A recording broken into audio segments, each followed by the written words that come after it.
did you prefer working in the UK health system, or the Australian health system, looking at the two? I think definitely the Australian one now. I think the UK one, if you'd asked me sort of 20 years ago, I'd probably have said the UK one was quite fair and not as stressful. But I think the UK now is incredibly stressful, and I think patients are struggling because they can't get the service that they need, they can't get appointments, and obviously, you know, the morale of GPs is probably quite low, because it feels sometimes that no one really likes a GP. Patients don't like you, hospital consultants don't like you. So I think Australia definitely, I'd say, is better, and I think they haven't got a perfect system.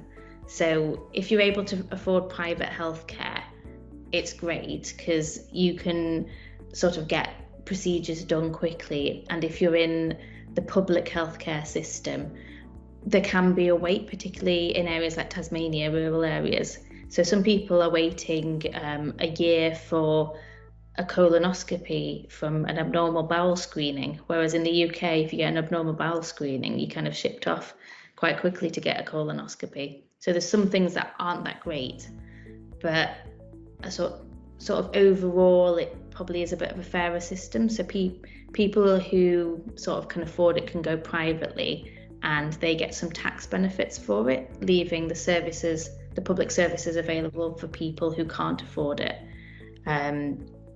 And I think that sort of helps. And the work-life balance for GPs particularly is a lot better. You're not chained to your desk all day, every day.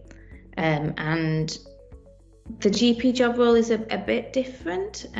So GPs they're probably a bit more like GPs here, like 30 years ago. You tend to do a bit more for your patients before you refer them.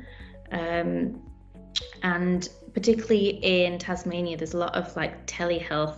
So I remember sitting with a patient while they had a consultation with a consultant over Zoom, which pre-COVID is completely strange, but now is more normal.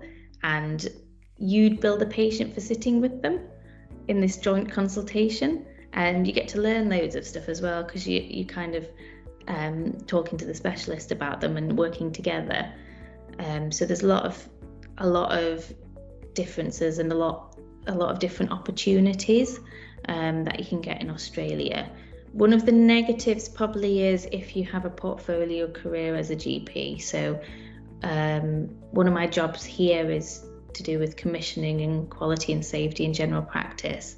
And I also work for a medical school doing teaching, and it's a bit more difficult to get those jobs in Australia and have that portfolio GP career.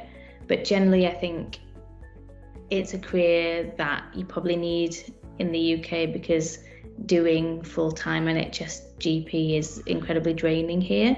Whereas if you do sort of full-time GP in Australia, you don't have that kind of burnout. So I think there's a lot less need for a portfolio career there.